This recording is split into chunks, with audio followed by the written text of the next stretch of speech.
Hello everyone. Have you ever read a line of poetry and suddenly felt that you could actually see, hear, smell, or even feel what the poet was describing? That is the effect of imagery. In this video, we'll understand what imagery is, its origin, its different types, and how poets use imagery to make their writing more vivid and meaningful. Let's begin with the definition. Imagery is a literary device used in poetry, novels, and other writings. Imagery is the use of language to create vivid sensory experiences or mental pictures in the reader's mind. In simple words, imagery means creating a picture or sensation through words. It aims to portray the sensational and emotional experience within text. And remember, this picture doesn't necessarily have to be something we see. It can also be something we hear, touch, smell, taste, or physically experience. It improves the reader's experience of the text by immersing them more deeply by appealing to their senses. Let's understand this with a simple example. The golden sun sank behind the dark hills. The words golden sun and dark hills create a picture in our mind. We can almost see the scene. This is called visual imagery because it appeals to our sense of sight. So remember, imagery is a picture, sensation, or impression created in a reader's mind through words. Now, let's look briefly at the origin of the word. Imagery ultimately goes back to the Latin word imago, meaning a likeliness, representation, or picture. It developed through French image and Anglo-French forms such as imagery or imagery before entering Middle English as imagery and developing into the modern English word imagery. So the easiest chain to remember is that the word evolved through different languages and stages of English and its forms changed along the way. Imago, image, imagery, imagery. An important point is that imagery is not limited to visual pictures. It can appeal to different senses. It can make us see something, hear something, feel something through touch, smell something, or taste something. Imagery can also suggest movement, temperature, and internal bodily sensations. Let's look at these one by one. First is visual imagery. Visual imagery appeals to our sense of sight. Visual imagery uses qualities of how something looks visually to create an image in the reader's head. They can be shapes, any color, light, shadow, or even patterns. It is often achieved through the use of literary devices like metaphors and similes. For example, the grey sea and the long black land, and the yellow half moon, large and low. These lines are from Robert Browning's Meeting at Night. It uses colors like grey, black, and yellow and shapes like long and half moon to paint a clear picture. Auditory imagery appeals to our sense of hearing. It can be difficult for a poet to create an auditory experience through text, but it is also necessary for a story or plot.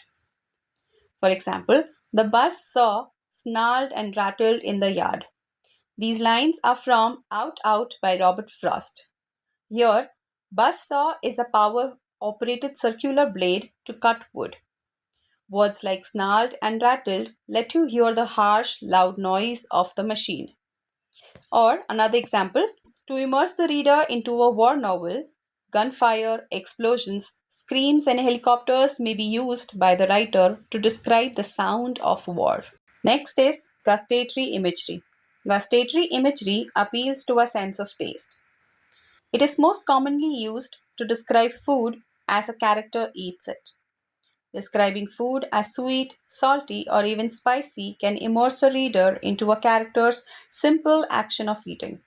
For example, I bare my teeth at the sweet juice of the pomegranate.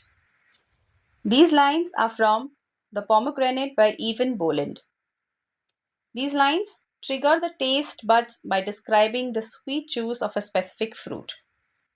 However, note that within the broader context of the poem, this sensory experience symbolizes something deeper. Olfactory imagery appeals to a sense of smell. The smell of fresh rain, smoke from a fire, or gasoline can be described through olfactory imagery. for example, and the musk of the rose is blown and the woodbine spices are wafted abroad. These lines are from Maud by Alfred Lord Tennyson. Here, words like musk of the rose and spices describe specific floral scents traveling through the air. Now we have tactile imagery. It is used to create the sensory experience of touch through text. Tactile imagery can be used to describe how something feels, such as texture, temperature, dryness, etc.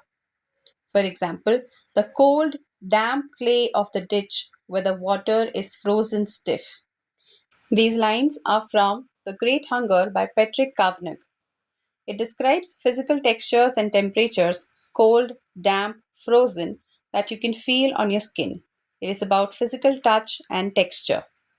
Kinesthetic imagery creates a sense of movement or physical action. It is used to describe the sensory experience of motion. Speed, slowness, falling, or even fighting can be written with kinesthetic imagery and is important in the genre of action films. Kinesthetic imagery is great when writing about topics like sports, driving, and other intense action. For example, the seagulls flew screaming over the wheeling crest of waves, dipping their wings in the white foam. These lines are from a short story, The Open Boat by Stephen Crane. Words like wheeling, dipping, and flew capture the active physical motion of the birds and the waves. Finally, we have organic imagery. Organic imagery describes internal bodily sensations or feelings.